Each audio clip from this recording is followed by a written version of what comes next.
बालों की खुश्की या डैंड्रफ की असल वजह और इलाज के बारे में आज बात करते हैं। खुश्की है क्या?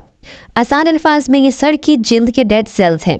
हमारी बॉडी सेल्स से मिलकर बनती है और बॉडी इन सेल्स को हर कुछ देर के बाद रिसाइकिल करती रहती है। पुराने सेल्स खत्म हो जाते हैं और नए सेल्स आते हैं। डैंड्रफ या खुश्की स्किन सेल्स की वो लेयर है जो प्रीमेच्योरली वक्त से पहले झड़ने लगती है। सेल्स का रिसाइकलिंग प्रोसेस 1 महीने का होता है। 1 महीने बाद नए सेल्स आते हैं और पुराने सेल्स झड़ जाते हैं। लेकिन डैंड्रफ के केस में ये अमल वक्त से पहले हो रहा होता है।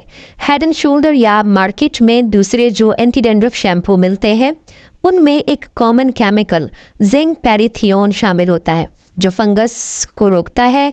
जरासीन कुश है। इसके इस्तेमाल से वक्ती तौर पर खुश्की ख़त्म हो जाती है लेकिन कुछ ही देर बाद दोबारा आ जाती है। जो स्किन सेंसिटिव होती है वो जिंक पैराथियोन के इस्तेमाल से एलर्जिक हो सकती है। स्किन ड्राई होने की वजह से खारिश होती है। लंबे अरसे तक अगर इसका इस्तेमाल किया जाए तो बालों का रंग मांद पड़ सकता है। बाल अपनी साख खोने लगते हैं। चूंकि ये एक सिंथेटिक केमिकल है और केमिकल्स का इस्तेमाल बॉडी के लिए खतरनाक होता है, यही वजह है कि यूरोप में इसको बैन कर दिया गया है क्योंकि ये फीमेल रिप्रोडक्टिव सिस्टम में टॉक्सिसिटी की वजह बनता है और इसके साइड इफ़ेक्ट्स में ख़वातीन का बांझपन, बच्चादानी का कैंसर, मिस्ड या इरेगुलर पीरियड्स ये सब शामिल है।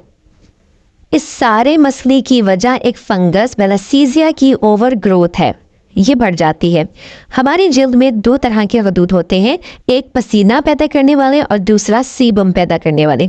माहौलियाती आलूदगी या गलत ईटिंग पैटर्न्स की वजह से स्किन इन्फ्लेमेशन हो जाती है। सेबेशियस ग्लैंड्स जो कि ऑयल पैदा करने वाले गदूद हैं वो ज़्यादा ऑयल पैदा करने लगते हैं और ये सीबम या ऑयल मेलासीजिया फंगस की फेवरेट खुराक है। फंगस ग्रोथ बढ़ जाती है जो मज़ीद सूजिश की वजह बनती है। इन्फ्लेमेशन की वजह से बॉडी का मुदाफ़ियाती निज़ाम, हमारा इम्यून सिस्टम स्किन के इन सेल्स पे अटैक करता है जो इन्फेक्टेड होते हैं। सेल डेथ होती है, इचिंग या खारिश होती है, डेड सेल्स झड़ने लगते हैं जिसे हम डैंड्रफ या खुश्की कहते हैं। हमारी स्किन पर कुदरती तौर पर फ्रेंडली बैक्टीरिया रहते हैं। हमारी खाई जाने वाली एंटीबायोटिक्स इन फ्रेंडली बैक्टीरिया और बैड बैक्टीरिया में फ़र्क नहीं कर पाती, दोनों को मार देती हैं।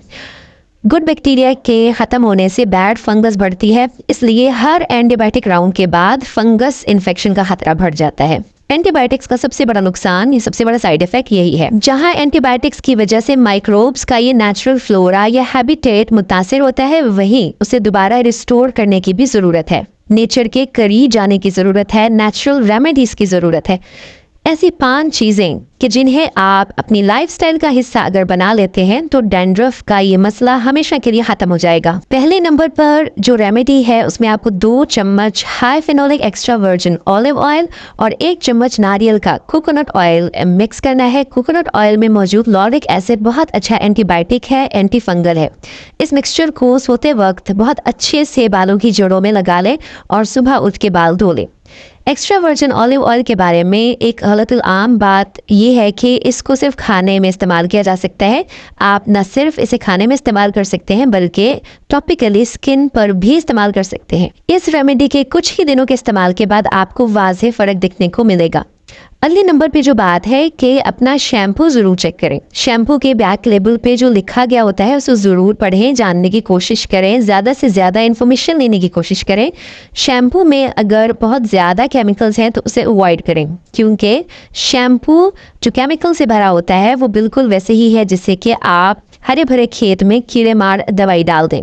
ये ऐसे शैम्पू जो केमिकल से भरे हुए होते हैं ये माइक्रोब्स को, गुड बैक्टीरिया को डिसरप्ट करते हैं। उसके बाद हेयर प्रोडक्ट्स का इस्तेमाल, हेयर स्प्रेज, हेयर ड्रायर्स का इस्तेमाल, ये तमाम चीज़ें सर की स्किन पे मौजूद माइक्रोबायोम्स को मुतासिर करती हैं। अगली चीज़ है अपनी डाइट को दुरुस्त करें।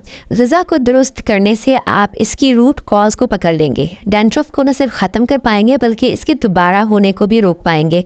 ईस्ट या फंगस, स्पेशली कैंडिडा या दूसरे माइक्रोब्स को चीनी बहुत पसंद होती है। चीनी की मौजूदगी में फर्मेंटेशन बहुत आसान हो जाती है। बैड फंगस की बढ़ोतरी बहुत आसान हो जाती है। चीनी को तो पहले नंबर पर आप कट ऑफ कर दें। इसके बाद नेचुरल प्रोबायोटिक्स का इस्तेमाल, दही, specially Greek yogurt, tofu, kimchi बहुत आसान है घर में बनाना। इसके अलावा probiotic drinks, pickles, specially fermented pickles, इन्हें अपनी डाइट में ज़रूर शामिल करें। अगले नंबर पर है शॉवर फिल्टर। कोई अच्छा सा शॉवर फिल्टर ज़रूर लें क्योंकि नॉर्मल टैप वाटर में क्लोरीन और फ्लोरीन जैसे केमिकल्स शामिल होते हैं, जिल्द के लिए बहुत नुकसानदेह होते हैं, स्किन एक्नी और डेंड्रफ की वजह बनते हैं। चैनल पर आने का शुक्रिया। अपना ख्याल रखें। आपसे मुलाकात होती है अगली वीडियो में। अल्लाह हाफिज़।